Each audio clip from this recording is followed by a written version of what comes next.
మీ అందరికీ ముఖ్య గమనిక ఏంటంటే, ఈ వీడియో అనేది ఎవరైతే బాగా చదువులో ఇబ్బందిగా ఫేస్ చేస్తారో ఫిజిక్స్ పాయింట్ ఆఫ్ వ్యూలో అసలు ఫిజిక్స్ అనేవి బేసిక్స్ అని వస్తేనే చాలా బావుంటది. సో, బేసిక్స్ రాకుండా ఎవరైతే ఈ ఎగ్జామ్స్ టైమ్‌లో నేర్చుకుందామని అనుకుంటున్నారో మీకోసం చేసిన వీడియో. యాక్చువల్లీ నా ఎక్స్‌ప్లనేషన్ ఎలా ఉంటదంటే, ఒక దాన్ని బట్టి పట్టనివ్వకుండా దాని బ్యాక్‌గ్రౌండ్ ఉన్న కాన్సెప్ట్‌ని డీటెయిల్‌గా చెప్పేసుకుంటూ వెళ్తా. ఆ రకంగా చూసుకుంటే 1 మార్క్ క్వెషన్ అయినా, 2 మార్క్స్ క్వెషన్ అయినా ఏదైనా సరే ఒక్కొక్క ఎక్స్‌ప్లనేషన్ అనేది 5 మినిట్స్‌కెళ్ళిపోతుంది. కాబట్టి మీకు ముందే చెప్పేస్తున్నా. నిజంగా ఎవరైతే క్వెషన్ బట్టి పట్టకూడదు. అసలు ఆ కాన్సెప్ట్ ఏముంది అనే విషయం తెలుసుకుంటూ చేసుకుందాం అన్న వాళ్ళకి ఈ వీడియో హెల్ప్ అవుతుంది. కాబట్టి ఇది ముఖ్య గమనిక. హాయ్, హలో, నమస్తే, వణకం, అదాబ్. నేను మీ భాస్కర్ దిమ్మ. సార్ అని పిలవచ్చు, అన్నయ్య అని కూడా పిలవచ్చు. మీ అందరికీ కూడాను ఒక మోస్ట్ విషయం. మనము 2 మార్క్స్ అండ్ 1 మార్క్స్ ఉన్నాయి కదా! వీటిలో ఇంపార్టెంట్ క్వెషన్స్ టాపిక్స్ అన్నిటిని కూడా కంప్లీట్ చేసుకుంటూ వెళ్తున్నాం. ఫస్ట్ ఇయర్ ఫిజిక్స్ కదా! సో, ఇప్పుడు సెకండ్ లెసన్ అయ్యేటప్పటికి మోషన్ అండ్ స్ట్రెయిట్ లైన్ ఈ టాపిక్ ఉంది. ఈ టాపిక్ గురించి కూడా దీని యొక్క అంతు తేలుద్దాం రండి. యాక్చువల్లీ మనకు ఒక టాపిక్ ఉంది. ఇదేంటంటే rust at the same time motion ఈ 2 కూడా రిలేటివ్ అనుకుని అంటున్నారు. సో, రిలేటివ్ అనే పదానికి ఒక మాట అర్థం చేసుకుంటూ విందాం చూడండి. ఫర్ ఎగ్జాంపుల్‌కి రిలేటివ్ అనుకునంటే ఒకటే దాన్ని 2 రకాలుగా వచ్చిందనుకో దీన్ని రిలేటివ్ అంటాం. ఫర్ ఎగ్జాంపుల్‌కి నువ్వున్నావు. నువ్వు మీ అమ్మకి కొడుకువి, మీ నాన్నకి కొడుకువి. సో, కాన్స్టెంట్‌గా ఉన్నావు. ఓకే. ఇప్పుడు ఇంకొక సిట్యుయేషన్ చూద్దాం. ఇప్పుడు నువ్వున్నావు కదా! నువ్వు నీ కూతురికి నాన్నవి, మీ కొడుకుకి కూడా నాన్నవి. ఇక్కడ కూడా కాన్స్టెంట్. ఇప్పుడు ఇంకొక సిట్యుయేషన్ చూద్దామా? ఇప్పుడు నువ్వున్నావు కదా! నువ్వు మీ మీ మమ్మీకి నువ్వు కొడుకువి. ఓకే. మీ మామకి నువ్వు అల్లుడివి. నీ కొడుక్కి నువ్వు తండ్రివి. Okay. At the same time మీ బామ్మర్దికి నువ్వొక బావవి. అండ్ మీ భార్యకి నువ్వొక ఆయనవి. అంటే ఈళ్ళందరికీ నువ్వు అబ్జర్వ్ చేస్తే ఎన్ని రకాలుగా మారిపోతున్నావు. ఇలా మారిపోయేదాన్ని ఏమంటామంటే రిలేటివ్. సో, రిలేటివ్ అంటారు. ఇప్పుడు ఏ రకంగా రిలేటివ్ అయ్యింది? రస్టు, మోసను. సో, ఈ 2 కూడా ఏ రకంగా రిలేటివ్ అయ్యాయో చెప్తా చూడు. ఫర్ ఎగ్జాంపుల్‌కి ఇక్కడ ఈ పర్సన్ చూద్దామా? ఈ పర్సన్ ఇలా ఉన్నాడు. ఈ పోటుగాడు. ఈ పోటుగాడు ఇక్కడ ఉన్నాడు కదా! వీడు చూస్తున్న ప్రపంచం నుండి ఓకేనా? వీడు చూస్తున్న ప్రపంచం నుండి సో, వీడు ఎక్కడి నుండి అయితే చూస్తున్నాడో ఆ ప్లేస్‌ని ఏమంటామంటే ఫ్రేమ్ ఆఫ్ రిఫరెన్స్ అంట. ఇప్పుడు వీడు చూస్తున్న ప్రపంచం నుండి ఫర్ ఎగ్జాంపుల్ నా కోసం ఓకేనా? మీకెలాగో నా మీద ప్రేమ ఎక్కువే కాబట్టి సో, నా కోసం జస్ట్ సరదాగా చూడండి. ఈ బస్సులో వెళ్తున్నటువంటి ఒక అమ్మాయిని చూస్తున్నాడు. అది బస్సో, వ్యానో సంగతి పక్కన పెడితే వ్యాన్‌లో వెళ్తున్న ఒక అమ్మాయిని చూస్తున్నాడు. ఎందుకు చూస్తున్నాడో నాకు తెలియదు. రీజన్ ఏంటో తెలియదు. సో, పర్సనల్ ఇష్యూస్ అవన్నీ కూడాను. ఒకసారి చూస్తున్నాడు. ఇలా చూస్తునేటప్పుడు ఈ వ్యాన్‌లో ఉంటున్న అమ్మాయి ఏమో అలా మూవ్ అవుతూ వెళ్ళిపోతుంది. ఇప్పుడు దీని పాయింట్ ఆఫ్ వ్యూలో ఏంటి? వీడేమో రష్‌లో ఉన్నాడు. అంతే కదా! కానీ అమ్మాయి మాత్రం చల్ చలో చలో అనుకుని చెప్పేసి చక్కగా పాటలు వినుకుంటూ మోసంలో ఉంది. ఓకే. ఇది క్లారిటీ కదా! ఇప్పుడు రెండో పాయింట్ చెక్ చేసుకుంటూ వెళ్దామా? ఇప్పుడు కార్ లోపల అబ్జర్వ్ చేద్దాం. కార్ లోపల ఈ అమ్మాయితో పాటు పక్కన ఇంకొక అమ్మాయి కూడా ఉందిరోయ్. ఫర్ ఎగ్జాంపుల్ అనుకుందాం. కార్‌లో ఈ అమ్మాయితో పాటు ఇంకొక అమ్మాయి కూడా ఉందనుకుందాం. సో, ఆ అమ్మాయి పేరేం పేరంటే సంథింగ్ ఇంకొక అమ్మాయి కూడా ఉంది. ఎప్పుడైతే ఇంకొక అమ్మాయి ఉందో ఇప్పుడు చెప్పు ఈళ్ళిద్దరూ కూడాను ఏంటి? సో, వీళ్ళిద్దరూ ఒకరికొకరు రస్ట్‌లో ఉన్నారు. ఆ అమ్మాయి, పక్కన అమ్మాయి ఇద్దరు కూడా కదులుతున్నారా? కదలట్లేదు. వాళ్ళిద్దరూ రస్ట్‌లో ఉన్నారు. కానీ ఈ అమ్మాయి ఎప్పుడైతే బయటకి చూస్తుందో, బయటకి చూసినప్పుడు బయట వస్తువులన్నీ కూడా మూవ్ అవుతున్నాయి. కాబట్టి ఈ 2 కూడా మోసంలో ఉన్నాయి. అంటే ఈ అబ్బాయి మోసంలో ఉన్నాడు అనుకోని చెప్తుంది. సో, నీకు ఇప్పుడు అర్థమైందా సిట్యుయేషన్ అంతా కూడాను? ఏంటి అనంటే ఆ అమ్మాయి పక్కన అమ్మాయి రస్ట్‌లో ఉందంట. ఆ అమ్మాయి పక్కన అమ్మాయి కూర్చొని ఉంది కదా! ఎక్కడికి కదలట్లేదు కదా! సో, ఇద్దరు కురుకురు ఇస్తుంటే కురుకుని తినుకుంటున్నారు. సో, ఆ అమ్మాయి కదలలేదు. ఎక్కడ ఉందో అక్కడే ఉంటది. కాబట్టి తన లోపల నుండి తన ఫ్రేమ్ ఆఫ్ రిఫరెన్స్ తీసుకుంటే తన పక్కన అమ్మాయి తనతో పాటు ఉంది. కాబట్టి రస్ట్. కానీ బయటకి అబ్జర్వ్ చేస్తే బయట ఉన్నోళ్ళంతా మూవ్ అవుతున్నారు. ఇప్పుడు నువ్వు అబ్జర్వ్ చేసావా? ఫస్ట్ సిట్యుయేషన్‌లో వీడి పాయింట్ ఆఫ్ వ్యూలో అబ్జర్వ్ చేస్తే వీడు రస్ట్‌లో ఉన్నాడు. అమ్మాయి మోసంలో ఉంది. కానీ అమ్మాయి పాయింట్ ఆఫ్ వ్యూలో ఆలోచిస్తే అమ్మాయి ఫ్రేమ్ ఆఫ్ రిఫరెన్స్‌లో అమ్మాయి పక్కన అమ్మాయి రస్ట్‌లో ఉన్నారు. కానీ బయట ఉన్నోళ్ళన్నీ కూడా మోసంలో ఉన్నారు. సో, ఇలాంటి వాటన్నిటిని కూడా ఏమంటామంటే రిలేటివ్ అంటాం. మీకి ఇంకొక క్లాసిక్ ఎగ్జాంపుల్ ఇస్తాను. బుర్ర తిరిగిపోద్ది. ఒకసారి చూడండి. ఇప్పుడు చూడండి ఫర్ ఎగ్జాంపుల్‌కి ఇక్కడ నువ్వున్నావు అనుకో. ఓకే. ఫర్ ఎగ్జాంపుల్ నువ్వెక్కడున్నావు. సో, మన భారతదేశం ఇదే కదా! ఈ భారతదేశంలోన చక్కగా నువ్విక్కడున్నావు. సో, నువ్వు అబ్జర్వ్ చేస్తే నీ పక్కనున్నటువంటి ఇల్లు గాని, నువ్వు చూస్తున్న టీవీ గాని ఏవి కదలలేదు. కాబట్టి నువ్విప్పుడు ఎక్కడున్నట్టు రస్ట్‌లో ఉన్నట్టు. కానీ అదే నువ్వు ఎర్త్ పాయింట్ ఆఫ్ వ్యూలో ఆలోచించుకెళ్ళావనుకో, ఎర్త్ పాయింట్ ఆఫ్ వ్యూ చూడండి ఎర్త్ ఎప్పుడు కూడా తిరుగుతుంది. ఢీ ఢీ ఢీ ఢీ చూడు. ఎర్త్ అనేది ఏంటి? ఎర్త్ ఎప్పుడు కూడా తిరుగుతూనే ఉంది. నువ్వు అబ్జర్వ్ చేసావా? ఎర్త్ అనేది ఎప్పుడు తిరుగుతూనే ఉంటది. ఇప్పుడు చెప్పు నువ్వు కూర్చున్న ప్లేస్ ప్రకారంగా నువ్వు ఆలోచిస్తే నువ్వు రస్ట్‌లో ఉన్నట్టు. అంతేనా? నువ్వు కూర్చున్న ప్లేస్లో ప్రకారంగా నువ్వు చూస్తే నువ్వు రెస్ట్లో ఉన్నట్టు. కానీ ఎర్త్ పాయింట్ ఆఫ్ లో నువ్వు పైకి వెళ్ళేసి చూసావు అనుకో, ఓకేనా, నీకు సూపర్ పవర్ వచ్చేసి నువ్వు ఈ భూమి మీద పైనుండి చూసావు అనుకో, ఓహో భూమి తిరుగుతుంది కాబట్టి నువ్వు మోసంలో ఉన్నావు అని అనుకుంటావు. కానీ నువ్వు కూర్చొని క్లాస్ అంటున్నావు కదా, నీ పాయింట్ ఆఫ్ లో నువ్వు ఉన్న రిఫరెన్స్ నుండి నువ్వు చూస్తే నువ్వు ఎలా ఉన్నట్టు, రస్ట్లో ఉన్నట్టు. కాబట్టి ఒకటే పర్సన్ ఒకసారి రస్ట్ పాయింట్ ఆఫ్ లో, ఒకటే పర్సన్ ఇంకొకసారి మోషన్ పాయింట్ ఆఫ్ లో చూసే ఫ్రేమ్ బట్టి మారిపోతాయి. ఇలాంటి వాటిని ఏమంటామంటే రిలేటివ్ అంటాం. అందుకే ఏమంటున్నామంటే రస్ట్ మోషన్ అనేది రిలేటివ్ అనే మాటని వాడడానికి ట్రై చేస్తాం. సో ఇక్కడ నీకు ఏదైతే ఇచ్చాడో అదే అనమాట. సో ఒక పర్సన్ ట్రైన్లో ట్రావెల్ చేసుకుంటూ వెళ్తే, ఓకేనా, తన యొక్క కో ప్యాసింజర్ తనతో పాటు పక్కన ఉన్నాడు, బుర్ర తింటుండొచ్చు, జోకులు వేయచ్చు, ఏదైనా చేయొచ్చు. సో తన రష్లో ఉన్నట్టు. కానీ బయట ఉన్న ఎలక్ట్రిక్ పోల్స్ అన్ని కూడా ఎలా వెళ్ళిపోతున్నాయంట, అవి నిజంగా మోసంలోకి వెళ్తున్నాయంట. ఓకేనా, ఇప్పుడు ఒక పర్సన్ ప్లాట్ఫామ్లో ఉన్నాడు. ప్లాట్ఫామ్లో ఉండేటప్పుడు ఏమవుతుంది, సో ప్లాట్ఫామ్ మీద వెళ్ళేటప్పుడు తన పక్కన ఉన్న ఎలక్ట్రిక్ పోల్స్ ఇవన్నీ కూడా రస్ట్లో ఉంటాయి. కానీ అదే పర్సన్ లోపల ట్రైన్లో ఉన్నోడికి ఏమనుకుంటాడు, ఓ వాళ్ళందరూ కూడాను మోసంలో ఉన్నారు అనుకున్నా. అందుకే ఈ మాటను వ్రాయాలి.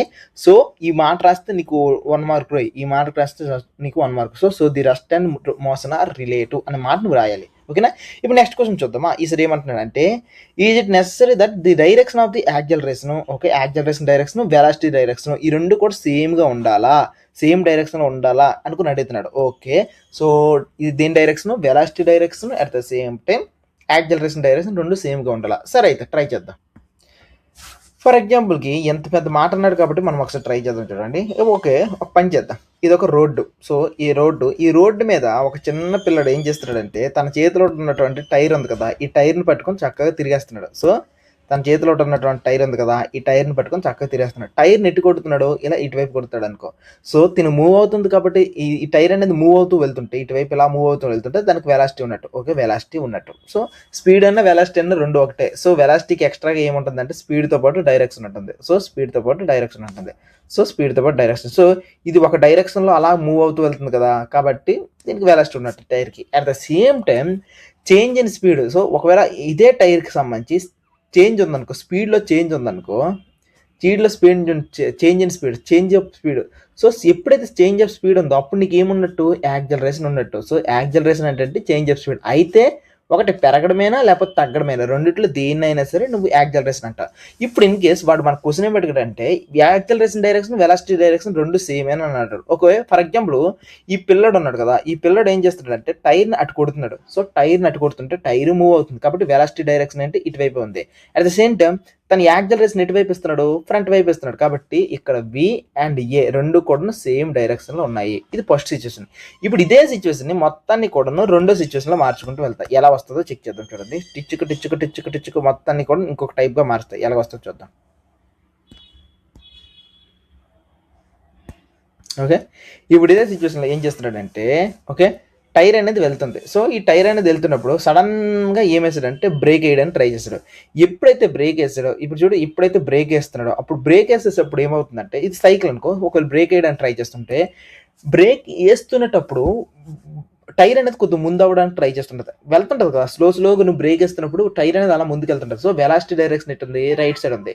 కానీ బ్రేక్ వేసేటప్పుడు తన స్పీడ్ని ఏం చేస్తుంది, బ్యాక్ వైపు లాగుతుంది. సో బ్యాక్ వైపు లాగుతుంది కదా, స్పీడ్ అనేది తగ్గుతుంది. సో బ్రేక్ వేసేటప్పుడు స్పీడ్ అనేది ఏమవుతుంది, తగ్గుతుంది. స్పీడ్ తగ్గుతుందంటే దాని అర్థం ఏంటి, వెలాసిటీకి ఆపోజిట్ డైరెక్షన్లో ఎవడో లాగుతున్నాడు. సో లాగుతున్నాడు అంటే ఏంటి, స్పీడ్ అనేది ఎవడో డిక్రీజ్ చేస్తున్నాడు. సో స్పీడ్ పెరిగినా తగ్గినా ఏంటి, స్పీడ్లో చేంజ్ మనం అంటే యాక్సలరేషన్ అంట. సో ఎవరో యాక్సలరేషన్ రివర్స్ వైపు పెడుతున్నారు కాబట్టి యాక్సలరేషన్ ఏమవుతుంది, బ్యాక్ సైడ్ వస్తుంది. కాబట్టి నువ్వు ఎప్పుడైనా అర్థం చేసుకోవాల్సింది ఏంటంటే, వెలాసిటీ డైరెక్షన్ యాక్సలరేషన్ డైరెక్షన్ రెండు సేమ్ ఉండాల్సిన అవసరం లేదు. నువ్వు బ్రేక్ వేసే సిచ్యువేషన్లో టైర్ అనేది ముందుకే వెళ్తుంటుంది ఇంకా, కాబట్టి వెలాసిటీ ముందుకు వెళ్తుంది. కానీ వెనక్ వైపుకి ఎవడో లాగుతున్నాడు, యాక్సలరేషన్ అంతా కూడా వెనక్కి లాగడం వల్ల బండి అనేది స్లోగా అవుతుంది. కాబట్టి చేంజ్ ఇన్ స్పీడ్ అనేది వెనక్కి వెళ్తుంది, కాబట్టి యాక్సలరేషన్ వెనక్కి వెళ్తుంది. ఇది మొదటి కదా. ఇంకొక సిచ్యువేషన్ తీసుకుంటూ వెళ్తామా. ఫర్ ఎగ్జాంపుల్ ఇంకొక సిచ్యువేషన్ తీసుకుంటూ వెళ్తాం. ఇంకొకటి, ఫర్ ఎగ్జాంపుల్కి నేను కష్టపడి నేను ఏదో పెద్ద బలవంతుని కదా, నా బలమంతా ఉపయోగించేసి ఏం చేశానంటే ఒక చిన్న బాల్ తీసుకున్నా. ఈ చిన్న బాల్ తీసుకొని ఆకాశంలోకి ఎగరేసాను. ఎప్పుడైతే నేను ఆకాశంలోకి ఎగరేసానో పైకి ఇలా ఆకాశంలోకి వెళ్తుంది. ఆకాశంలోకి వెళ్ళేటప్పుడు వెలాసిటీ డైరెక్షన్ ఏంటుంది, పైకి వెళ్తుంది. కాబట్టి వెలాసిటీ స్పీడ్ అండ్ డైరెక్షన్ రెండు ఒకవైపు ఉన్నాయి కాబట్టి పైకి వెళ్తుంది. కానీ నువ్వు అబ్జర్వ్ చేస్తే పైకి వెళ్ళే కొద్దీ కూడా దాని యొక్క స్పీడ్ ఏమవుతుంది, స్పీడ్ అనేది మెల్లమెల్లగా తగ్గుతుంది. స్పీడ్ తగ్గుతుందంటే దాని అర్థం ఏంటి, ఎవరో కింద వైపుకి లాగుతున్నాడు అంటే యాక్సలరేషన్ ఏదో కిందకు వస్తుంది. ఆ యాక్సలరేషన్ ఏంటి, గ్రావిటీ. సో గ్రావిటీ ఎటువైపు ఉంది, కిందకు ఉంది. అంటే వెలాసిటీ పైకి ఉంటే యాక్సిలరేషన్ అనేది gravity, acceleration due to gravity అనేది కిందకు ఉంది. కాబట్టి రెండు సేమ్ డైరెక్షన్ ఉండాల్సిన అవసరం లేదు, రెండు ఆపోజిట్ డైరెక్షన్లో కూడా ఉండొచ్చు అనమాట. ఇది situation. So so vertically upward bodies అంటుకుంటాం. సో దీన్ని ఏమంటామంటే ఒక కాన్సెప్ట్ వెర్టికల్లీ అప్వర్డ్ ఓకేనా. Vertically upward projecting body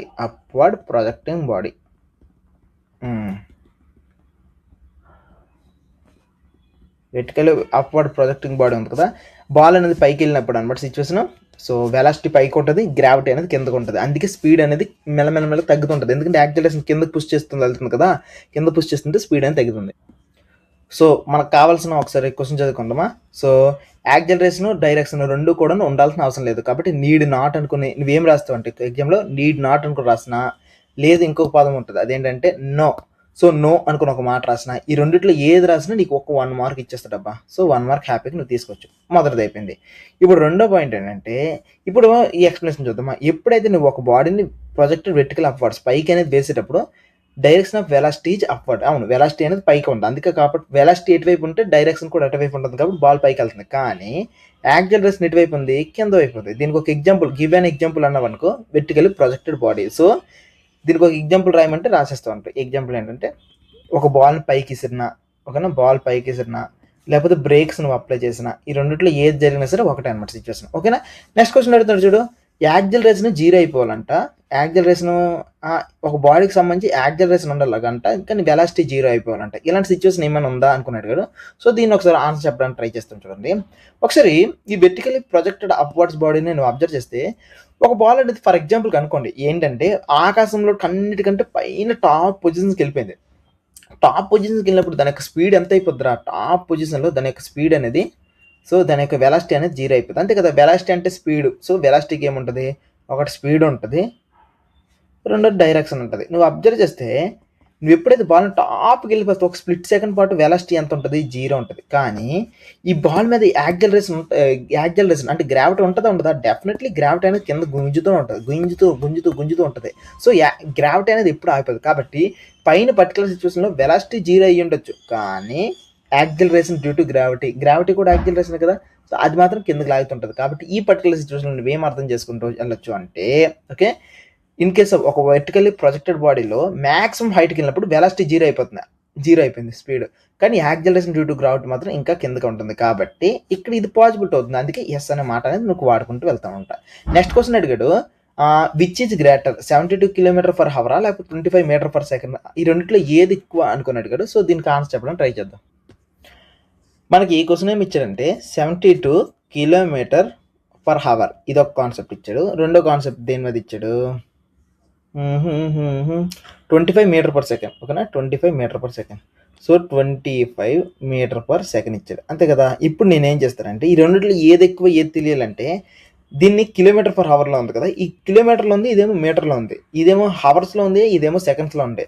either దీన్నైనా m/s మార్చాలి, లేకపోతే దీనైనా km/h మార్చాలి. రెండిట్లో ఏదైనా చేయాలి. కాబట్టి నేనేం చేస్తాను, దీన్ని m/h మార్చడానికి ట్రై చేస్తాను. మన యొక్క మ్యాథ్స్ మెజిషియన్స్ అందరూ కూడా ఏం చేస్తారంటే సింపుల్ 5/18తో ఇంటూ చేస్తారు. కానీ ఎవరైతే ఫస్ట్ టైం చూస్తారో పాప మీకు అర్థం కాదు కదా, అందుకోసమే ట్రై చేస్తా.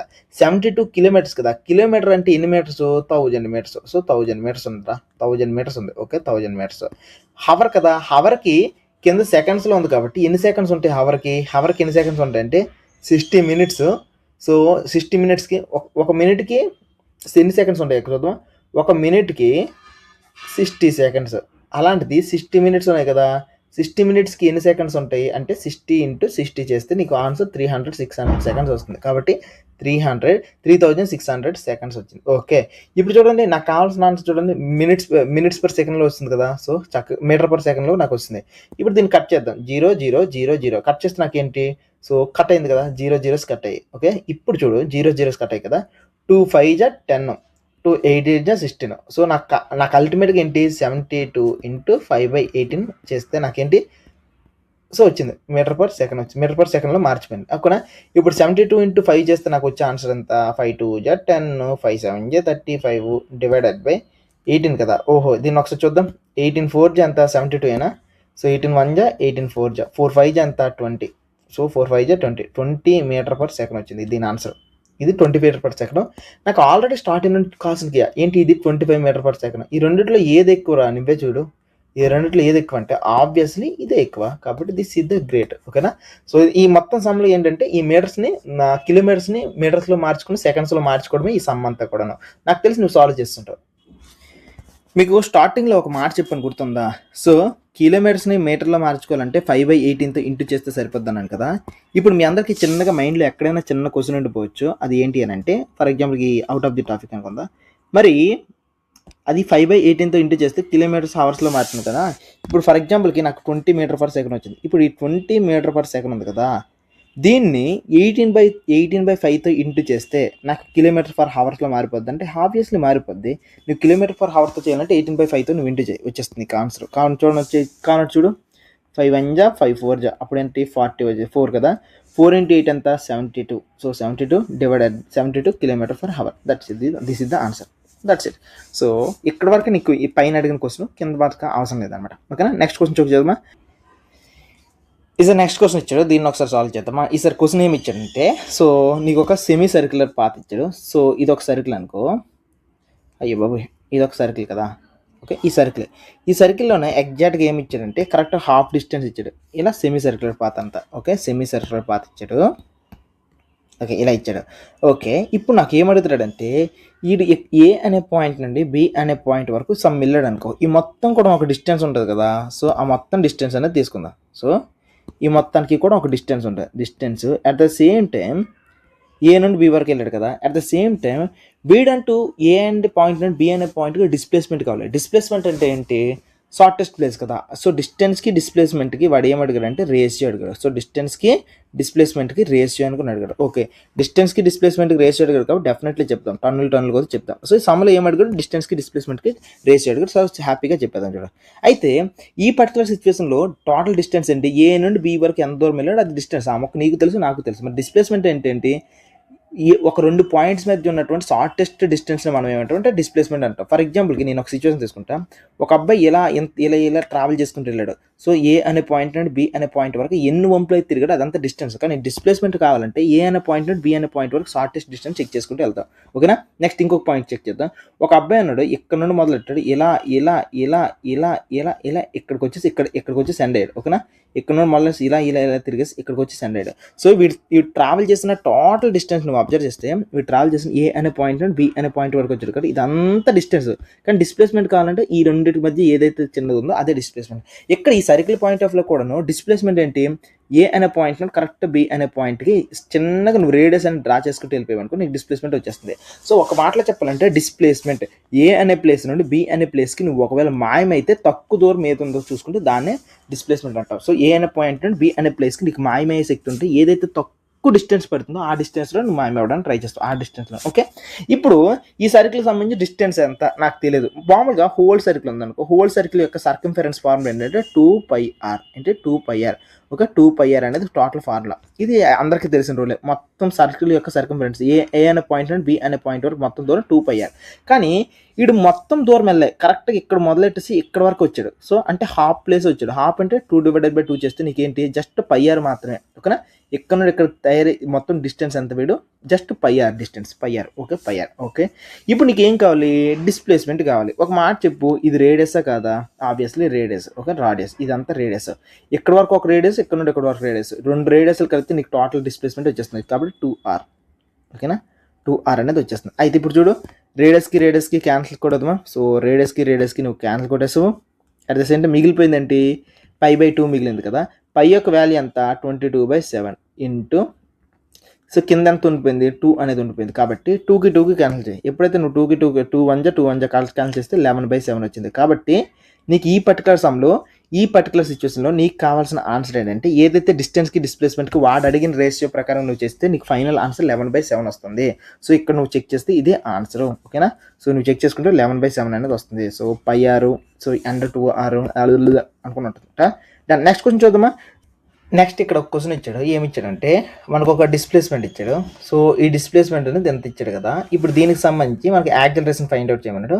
సో యాక్సిలరేషన్ అనేది ఫైండ్ అవుట్ చేయడానికి ట్రై చేద్దాం. ఎవరికైతే ఈ మొత్తం సమ్ము నాకు వద్దురా బాబు, నేను సింపుల్గా నేర్చేసుకుంటానంటే నేర్చేసుకోండి. ఏంటంటే ఇది ఈ డిస్ప్లేస్మెంట్ కదా! డిస్ప్లేస్మెంట్‌కి మనము డిఫరెన్షియేషన్ చేస్తే వెలాసిటీ వస్తుంది.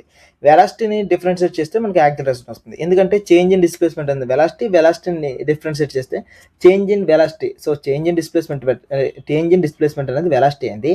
మరి చేంజ్ ఇన్ వెలాసిటీ యాక్సిలరేషన్ అయింది. కాబట్టి నాకు ఆన్సర్ అంటే 10 వచ్చింది. ఇది సింపుల్. ఎవరికైతే డిఫరెన్షియేషన్ రాదో మీలాంటి వాళ్ళకి క్లియర్‌గా చెప్తాను. ఒకసారి వినండి. నీకు ఇచ్చిన సమ్ ఏంటి? 2t + 5t². Okay. 2t + 5t². So, నీకు ఇచ్చిన యాక్సిలరేషన్ ఏమిచ్చాడంటే నీకేమిచ్చాడు? నాకేమి ఇవ్వలేదు సార్ అంటారా? ఇంటికి పంపిస్తే. ఓకే. ఇక్కడ ఏమిచ్చాడంటే నాకు ఇచ్చే డిస్ప్లేస్మెంట్ ఎంత అంటే 2t + 5t². ఇది నాకు ఇచ్చిన displacement. Okay, metre. 2t + 5t². అమ్మయ్య, సరిపోయింది. ఇప్పుడు చూడండి సిచ్యువేషన్ అంతా కూడాను. ఎవరికైతే డిఫరెన్షియేషన్ రాలేదో మీ అందరికీ కూడా మినిమం 5 మినిట్స్ పెట్టేస్తుంది ఈ సమ్ అంతా చేయడానికి. హ్యాపీగా వినండి సిచ్యువేషన్ అంతా కూడాను. ఫస్ట్ సిచ్యువేషన్ ఏంటంటే అసలు వెలాసిటీ అంటే ఏంటి? ఎవరికైతే వెలాసిటీ అంటే ఏంటంటే చేంజ్ ఇన్ డిస్ప్లేస్మెంట్. ఓకేనా? Change in displacement with respect to time. ఇంతే కదా. అదే ఇప్పుడు ఇంకొక సిచ్యువేషన్ చూద్దాం. ఒక పర్సన్ అనేవాడు ఏం చేస్తున్నాడంటే 100 కిలోమీటర్స్ వెళ్ళాడు. సో, ఏ అనే ప్లేస్ నుండి బి అనే ప్లేస్ వరకు వెళ్ళాడు. సో, 0 నుండి మొదలుతో 100 కిలోమీటర్స్. సో, 100 - 0 చేస్తే నీకు 100 కిలోమీటర్స్ అని డిఫరెన్స్ వచ్చేస్తుంది. కానీ 100 కిలోమీటర్స్ వరకు ఓకే. కానీ వీడు 100 కిలోమీటర్స్ స్పీడ్తో వెళ్ళినప్పుడు కరెక్ట్గా 1 సెకండ్ టైం అప్పుడు, ఈ 1 సెకండ్ అప్పుడు, సో వీడు వెళ్తున్న స్పీడ్లో 1 సెకండ్ అప్పుడు ఇక్కడ నుండి ఇక్కడికి ఎంత డిస్టెన్స్ వెళ్ళాడు, ఎంత టైంతో వెళ్ళాడు అనేది ఫైండ్ అవుట్ చేయడం కష్టం. కాబట్టి అలాంటి స్మాలెస్ట్ చేంజ్ని ఫైండ్ అవుట్ చేయడం కోసమే డిఫరెన్సెస్ తీసుకొని వచ్చారు. కాబట్టి small change in displacement with respect to small change in time also called velocity అని అంటారు. సో, మనం ఇప్పుడు ఏం చేద్దామంటే దీన్ని డిఫరెన్షియేట్ చేసినా సరే మనకు వచ్చేస్తుంది. కాబట్టి వెలాసిటీ అంటే అర్థం ఏంటంటే smallest change in displacement, smallest change in velocity is called ఇది అనమాట. ఓకే, మనం ఇప్పుడు డిఫరెన్షియేషన్ చేయడానికి ట్రై చేద్దాం. So, differentiation d/dt of differentiation of దేన్ని చేస్తున్నాము? 2t + 5t². దీన్ని డిస్ప్లే చేయడానికి ట్రై చేస్తున్నాం. ఓకే, డిఫరెన్సెస్ని ఇండివిజువల్గా చేస్తారు కాబట్టి so d/dt of 2t, so d/dt of 2t plus differentiation with respect to time of 5t². Okay, ఎవరికైతే డిఫరెన్షియేషన్ బేసిక్స్ కూడా రావో దయచేసి విడిచిపెట్టండి. కానీ వచ్చిన వాళ్ళు మాత్రం హ్యాపీగా చేసుకుంటూ వెళ్ళండి. ఓకే, డిఫరెన్షియేషన్ చేసినప్పుడు కాన్స్టెంట్ని ఎప్పుడు డిఫరెన్షియేట్ చేయడు. ఎందుకంటే ఈ రెండు ఇంటిలో ఉన్నాయి కదా, కాన్స్టెంట్ని ముందుకు తీసుకుని వచ్చారు. సో, ఎప్పుడైతే కాన్స్టెంట్ని ముందుకు తీసుకుని వస్తామో అప్పుడు 2 అనేది ముందుకు వస్తుంది. మనం కేవలం డిఫరెన్షియేషన్ దేనికి చేస్తాము? డిఫరెన్షియేషన్ ఆఫ్ టైంని మాత్రమే డిఫరెన్షియేట్ చేస్తాం. ఓకే, టైంని మాత్రం డిఫరెన్స్ చేస్తాం. ఓకే, టైం నువ్వు డిఫరెన్స్ చేసేటప్పుడు నీకు ఒక ఫార్ములా చెప్తాను, చాలా జాగ్రత్తగా విను. Differentiation with respect to x. So, ఎక్స్ని డిఫరెన్షియేట్ చేసేటప్పుడు ఇక్కడ ఎక్స్ని ఎక్స్తో డిఫరెన్స్ చేస్తే నీకు వచ్చే ఆన్సర్ 1. కాబట్టి ఇక్కడ టీని డిఫరెన్షియేట్ చేస్తే నీకు వచ్చే ఆన్సర్ ఎంత? ఈ మొత్తం వాల్యూ 1 అయిపోద్ది. కాబట్టి ఈ మొత్తం వాల్యూ 1. సో, 2 × 1 వాల్యూ ఎంత? 2. సో, ఇక్కడ 2 వస్తుంది. డన్. సో, ఇక్కడికి ఈ డిఫరెన్షియేషన్ అయిపోయింది. Okay, next situation. ఎవడు కూడా 5 × t²లో 5 అనేది కాన్స్టెంట్ నెంబర్. సో, ఎక్స్లు వైలు జెడ్లు అనేవి వేరియబుల్స్. ఎందుకంటే x = 1, x = 2, x = 3 అనుకుని నువ్వు ఏదైనా మార్చుకోవచ్చు, మారిపోతుంది. కానీ 5 అనేది 5 కాబట్టి 5 మారదు. కాబట్టి 5 నువ్వు డిఫరెన్షియేట్ చేయవు కాబట్టి 5 అనేది ముందుకు వస్తుంది. మరి ఇప్పుడు దేన్ని డిఫరెన్షియేట్ చేస్తున్నావు? d/dt of t². సో, ఏదైతే t² ఉందో దీన్ని డిఫరెన్షియేట్ చేస్తున్నావు. సో, దీని యొక్క ఫార్ములా చెప్తాను చూడండి. d/dx ఆఫ్ x⁴n అనుకుని ఫార్ములా. దీని యొక్క ఆన్సర్ ఏంటంటే n × x⁴n-1. నీకు కష్టంగా ఉందేమో. సో, సింపుల్గా చెప్తాను చూడు. నీకు ఫర్ ఎగ్జాంపుల్ x³ ఇచ్చాడబ్బా, 3 అనేది n అనుకో. సో, 3 × x⁻3 - 1 అంటే 3 - 1 చేస్తాం. ఇంత కష్టం నాకు ఎందుకు? సింపుల్గా చేస్తానంటే x⁴ ఇచ్చాడు. దీని అర్థం ఏంటి కదా? 4 × x⁴. ఎందుకు ఇక్కడ 4 వేసాను, పైన x³ వేసాను. ఫర్ ఎగ్జాంపుల్కి x6 వచ్చింది అనుకో. దీని అర్థం ఏంటి? 6x పైన ఏం చేస్తావు? 5 అనేది తీసుకుంటావు. అంతే, ఒక నెంబర్ నువ్వు తగ్గించేస్తే నీకు ఆన్సర్ అనేది వచ్చేస్తుంది. ఇవి ఎగ్జాంపుల్స్. లేదు నీకు ఇంకా సరిపోతుంది, ఇంకా ఎగ్జాంపుల్స్ కావాలి, సరే చెక్ చేస్తాను చూడు. ఇంకా ఎగ్జాంపుల్స్ కావాలి కదా, ఇంకా చేస్తాను చూడు. x⁴9 ఇచ్చాడు. So, 9 x⁴8. ఓకేనా. ఫర్ ఎగ్జాంపుల్కి x⁴11 ఇచ్చాడు అంటే 11 x⁴10. సో, ఈ రకంగా నువ్వు ఏది చేసుకుని వెళ్ళినా సెట్ అయిపోతుంది. సో, కాబట్టి ఇక్కడ కూడా నువ్వు చెక్ చేసుకుంటే వెళ్తే ఏమొస్తుంది అంటే 5 ఇక్కడ t² కదా, అప్పుడు ఏంటి 2 × t వచ్చింది. కాబట్టి 5 × 2 ఎంత? 10. సో, 10t వచ్చింది. సో, నాకు వచ్చిన ఆన్సర్ ఏంటంటే వెలాసిటీ = 2 × 10 + t అనే ఆన్సర్ వచ్చింది. ఓకే, సో నాకు వెలాసిటీ యొక్క ఆన్సర్ 2 × 2 + 10t వచ్చింది. అయితే ఇప్పుడు నాకు అబ్జర్వ్ చేయండి, నాకు అది అడిగింది ఎగ్జామ్లో, నాకు యాక్సిలరేషన్ అడిగాడు. యాక్సిలరేషన్ ఫార్మ్ ఏంటి? Change in velocity with respect to time. నాకు స్మాలెస్ట్ చేంజెస్ కావాలనుకో, smallest change in velocity with respect to smallest change in time. So, dv/dt అనేది యాక్సిలరేషన్ కిందకి వస్తుంది. ఆ రకంగా నువ్వు చెయ్యాలని అనుకున్నావు అనుకో. ఓకే, యాక్సిలరేషన్ సంబంధించి ఆ రకంగా నువ్వు చేయాలనుకున్నావు. సో ఇప్పుడు నీకేంటి, నీకు వచ్చిన వెలాసిటీ ఏమో 2 + 10t అనుకుని ఉంది. సో దీనికి నువ్వు ఇప్పుడు ఏం చేయాలి, డిఫరెన్షియేషన్ చేయండి. So acceleration is equals to నీకు వచ్చింది ఏంటి, change in velocity with respect to change in time. Done. Change in velocity with respect to change in time అనేది వచ్చేస్తే నీకు ఆన్సర్ అనేది వచ్చేస్తుంది. ఆ రకంగా చూసుకుంటే చేంజ్ ఇన్ వెలాసిటీ కదా, సో దీన్ని ఈ వెలాసిటీని డిఫరెన్షియేట్ చేస్తాం. సో d/dt ఆఫ్ దేన్ని నువ్వు చేయాలి, 2 + 10t అనుకుని ఉంది. సో ఒక్కొక్క దాన్ని ఇండివిజువల్గా చేయాలి కదా. సో డిఫరెన్షియేషన్ ఆఫ్ 2 అనే దాన్ని డిఫరెన్షియేట్ చేస్తాం, ప్లస్ డిఫరెన్షియేషన్ ఆఫ్ 10t కదా, దీన్ని కూడా డిఫరెన్షియేషన్ ఆఫ్ 10t. సో ఎవరైతే మ్యాథ్స్ స్టూడెంట్స్ ఉన్నారో మీ అందరికీ ఈ క్వశ్చన్స్ అని జుజుబీ సమ్స్, ఎందుకంటే ఇవి ఈజీ.